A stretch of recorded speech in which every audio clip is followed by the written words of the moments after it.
Hi there, the name is Safi and this is my channel. So, a while ago I went down a nostalgia rabbit hole, which ultimately led me to a show from my childhood I hold very dear actually. Digimon Frontier. Yeah, I know, weird choice. Anyways, after talking to some people online, I decided to do some redesigns because why not?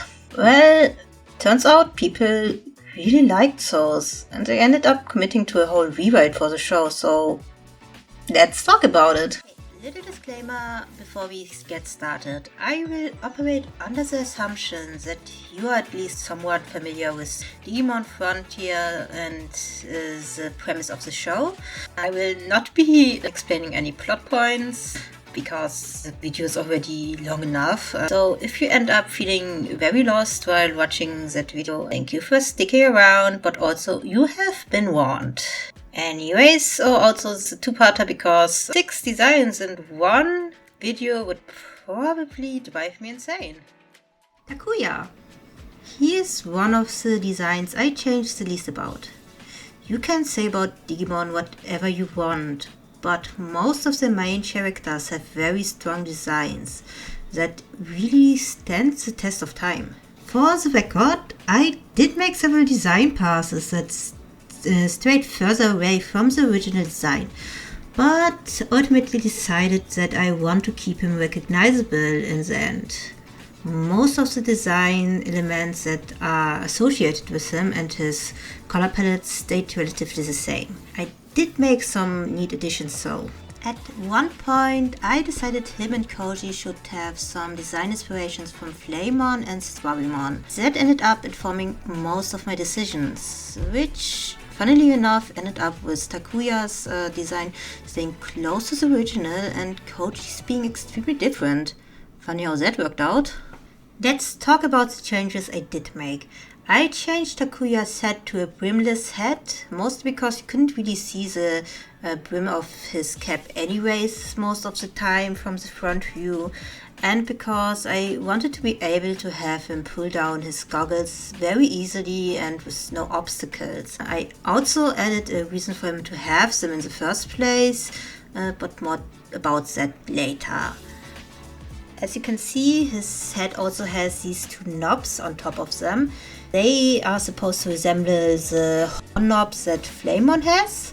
I know nobody would probably walk around with that kind of head, but shh, it's anime. We do not have to care about that. I also deepened his skin tone and gave him some freckles because I think those would suit him. I gave him some earrings, again to resemble Flamemon, but also because I think it's very based. Give more masculine characters earrings, y'all! I also changed his hair a bit, adding a bit more symmetry to his design in a manner I think works really well for him, and having more of his bangs peek out from under the head. Also added an infinity scarf, which he can pull over his mouth and nose like a makeshift face mask. Lastly, I decided to give him a shorts and leggings combo to give him this athleisure look that's been popular for a while. Might be a bit outdated, but hey, it fits his character. And that's about all there is to his visual design changes. Let's talk about his character. So, first of all, like I said, he actually has a reason to be wearing those goggles, gloves, and actually also the infinity scarf. In my version, Takuya is very into parkour. He does a lot of it, and he doesn't necessarily always obey laws while doing it. So, when he's out and about to do his thing, he just kind of puts on his goggles and puts the scarf over his mouth and makes sure that basically nobody really sees his face while he's doing it. Another change I made to my version of Takuya is that he's actually quite smart and also a bit of a bookworm. I actually made it that his father is like a famous children's book author, so there's like this whole connection to his family with that aspect of the story. something that stands in direct juxtaposition to the way people perceive him, which ultimately affects how he interacts with people a lot.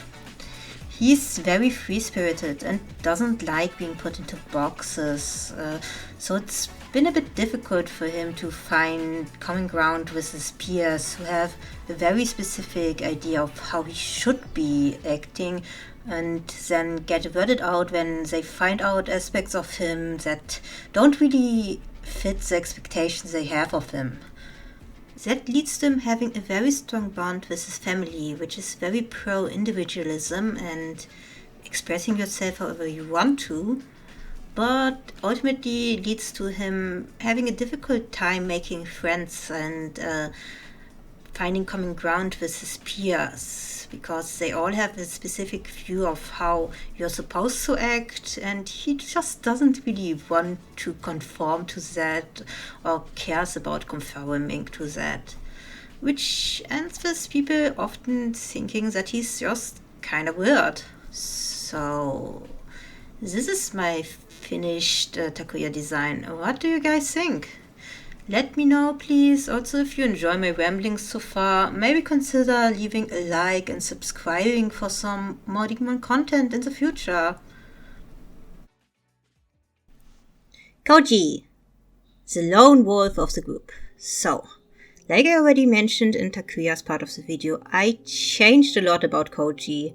Don't get me wrong, Kouji's design is very strong, but unlike Takuya, you can clearly see that it's very dated. It has like this very early 2000s feel to it, which is actually really interesting, because if you look at Kouji and Takuya side by side, it's very clear that these two were like designed with each other in mind to like parallel each other in a way. Let's take a step at updating this design to a more modern audience.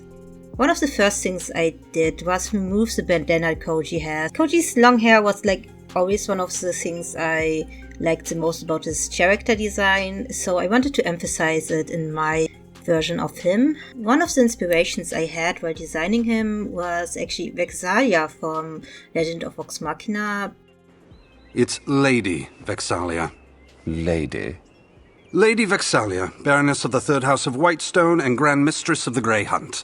So, good sir, despite your relationship, do watch your manners towards a noble. I will not be amending this for a meaningless title.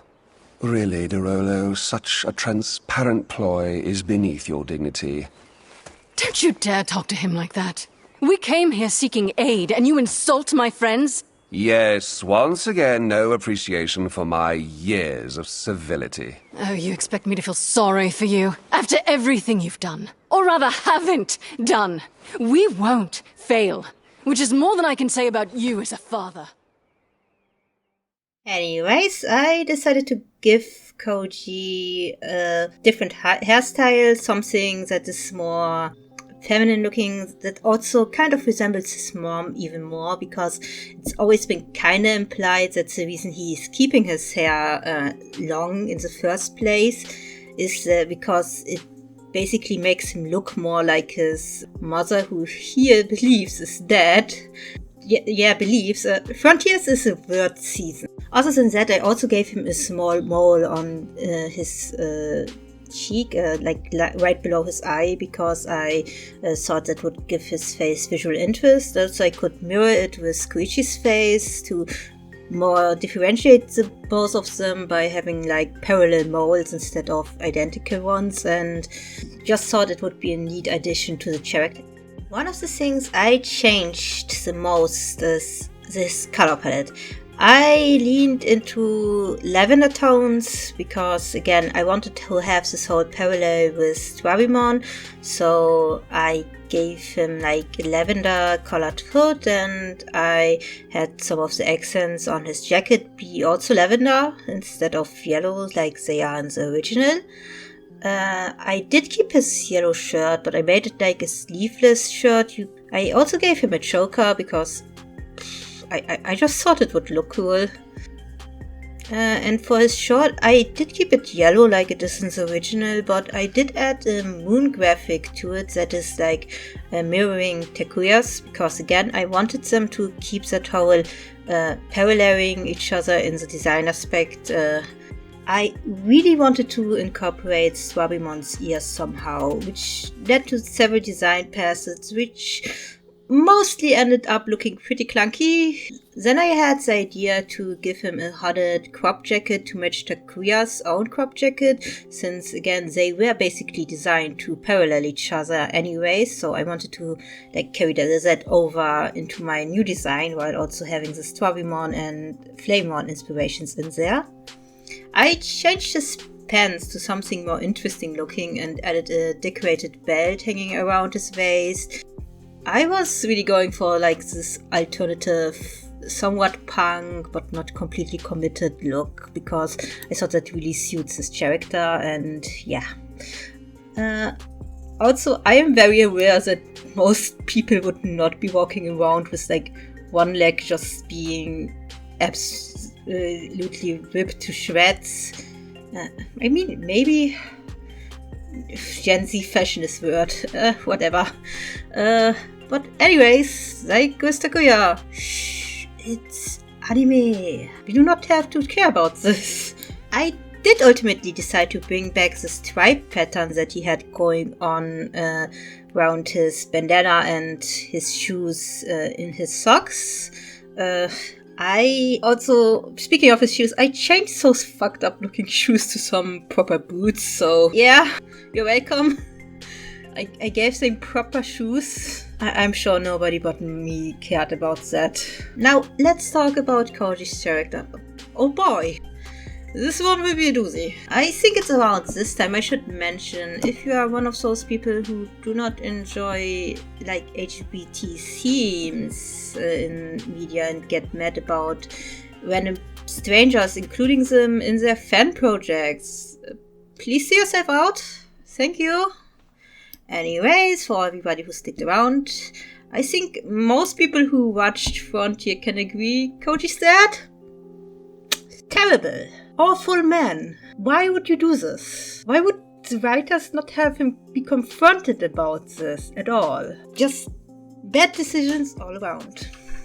If you need a refresher, the man actively gaslit his son into thinking his biological mother died, kept the fact he had a brother from him his whole life, and then tries to emotionally manipulate him into suppressing his own grief, confusion, and general discomfort with his life situation to accept his stepmother, who only showed up like 3 years ago into their lives, and it's like implied that they like got married very quickly, who by the way was also not the woman he cheated on his wife with, as the show implied, because she only started dating or got married to Kouji's dad 3 years ago in the canon. So there's a very, very big chance he also lied to her. Yeah. Awful man. Heck, you could even argue they low-key implied that Kouji was so harsh to Tomoki at the start of the show because that's how he was raised. Because even without having any younger siblings, Kouji should be able to recognize that you shouldn't treat a child that way. Apparently that's just how he was raised, how he was treated, so that's fun to think about. Anyways, needless to say, I have several strong words about this man, none of which are good. However, that was like one of the most interesting aspects of the show they ever brought up. And then they didn't do anything with it. So, I guess let's fix that. One of the things I thought about while designing Kouji is how basically his whole family situation seems to be working. His dad seems to have like a huge focus on appearances, on basically making everybody from the outside think that they are like the perfect family, like with no internal issue. Kouji's a bit moody, but like that's normal for a child. Meanwhile, what would happen if a child just doesn't really fit the mold of the perfect nuclear family, of the completely quote-unquote normal family you would expect in a conservative country like Japan? So that's the angle I leaned into. I basically went for the idea that Kouji is like a closet case. He's a young child who's just starting to discover himself and is very confused about a lot of things, is very angry about a lot of things, and doesn't really understand the situation he was raised in, doesn't really know that it's messed up, and then internalized a lot of bad ideas, which, if you apply it to him himself, being some of the things that his father condemned while he was growing up, that leads to some ugly situations for him and his self-image. Basically, I made it that the first thing that sets his character apart is that he develops a very, very big crush on Takuya because, well, duh. These two always had like the most fleshed out relationship dynamic of the cast, and they are still making matching Flamon and Stwabimon cards. Like, come on, y'all. I felt it was a very natural angle to lean into and to explore them in with a character who's very free-spirited and very non-conforming to society like Takuya, and how that affects Kouji's own worldview and how he develops because of that. So anyways, that's my finished Kouji design.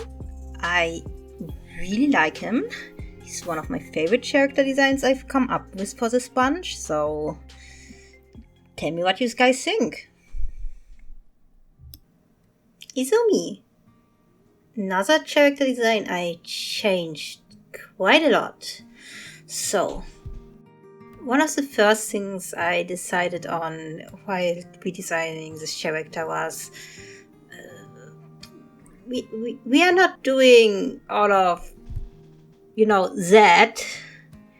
So my main objective was to basically get rid of all the uncomfortable stuff and just change her design to something a bit more practical, while also keeping like the very girly aspects that define her a bit intact. I didn't want to fall into the same pitfalls that other modern interpretations of feminine characters have fallen into, where they basically just remove the femininity to appeal to a more socially sensitive society. There's nothing wrong with masculine girls or tomboys, but I think there should also be room for feminine girls who just like to be feminine and like to have like dresses and all of that. Basically, I changed her crop top and skirt combo to a dress with long sleeves and a belt around the waist that is giving her a really nice silhouette that helps with the shape language.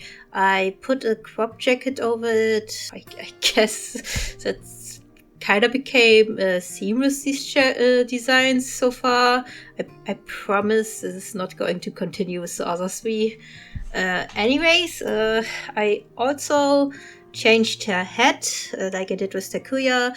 I don't mind the cat hat she had before, but like I also think it's a bit weird that she has a cat ear hat while there is a cat-themed character in the main cast.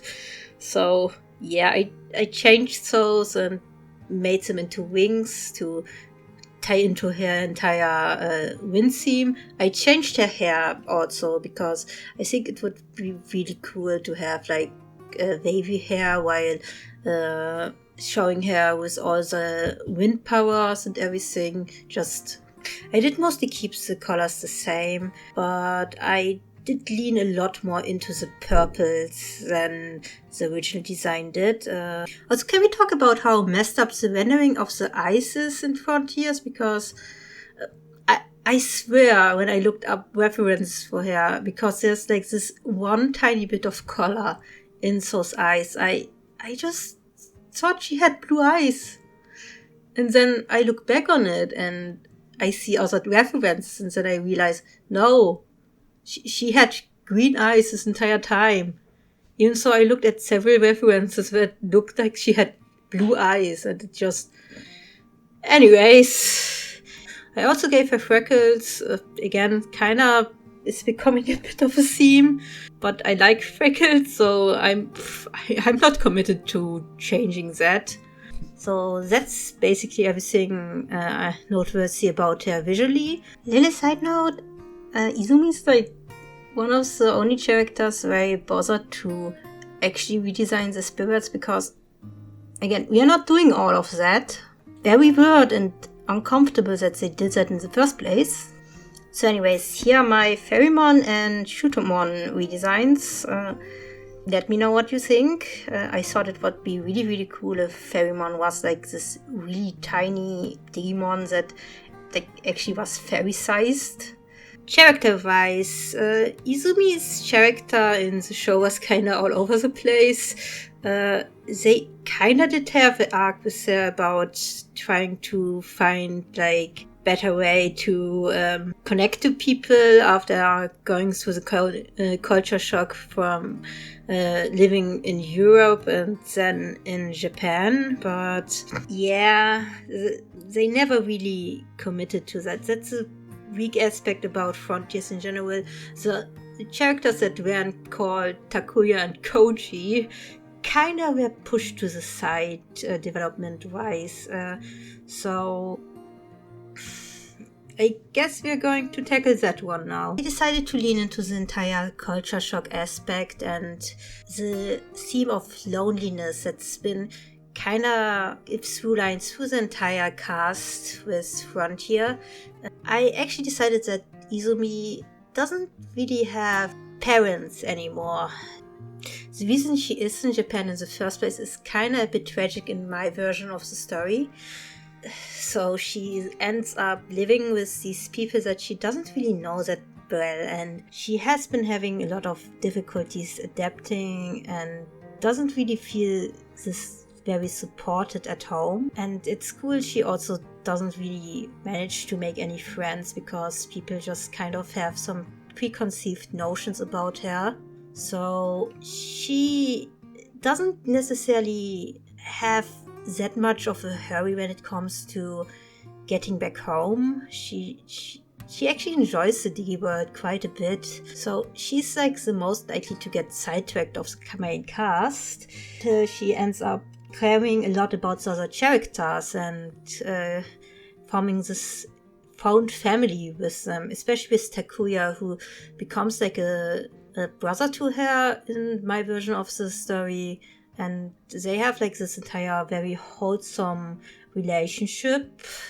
Also, her and Junpei, I removed the crushes the boys had on her because it wasn't necessary, and I felt the relationship really... I felt the story would progress better with most of the characters just seeing her as a platonic friend instead of some kind of romantic interest. Like I said, her entire arc is about learning to connect with people and learning to put her own desires a bit to the sideline to more care about the others around her. This culminates with her basically being the first one to properly reach out to Kouji, who also develops like a very, very sweet relationship with her. So that's something that's going to be very interesting to get into. Adding Safi here regarding the romantic relationships, I did decide that her and Kouji have some romance going on there because I thought it would be an interesting dynamic to explore, especially with the stuff I'm going to do that happens after the main canon of the show. So that's going to be very fun and very interesting. Look forward to that all of you Izumi and Kouji shippers. All three of you. Hi, son. So, yeah, other than that, I'm not going to reveal too much because I'm very excited to actually get into that one when I go and when I sit down and write the entire thing out. So that's my Izumi. What do you guys think? I know a lot of people really liked this redesign when I first posted them, so I hope you guys do too. She's iconic. Best girl. Love her. Oh my god. We managed to reach the end of this video. Yay! Yippee!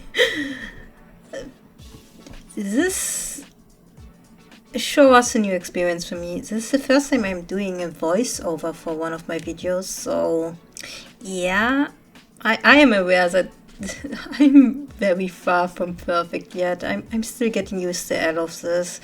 I do think I did get a bit more comfortable talking to the microphone while I was recording more audio, so hopefully for the next video I'm even better. Anyways, I hope you liked this. Please, if you want to see more of my content, just subscribe, maybe leave a comment, leave a like, just let me know what you want to see me do and tackle, and I will see if I might get to it someday. So, bye!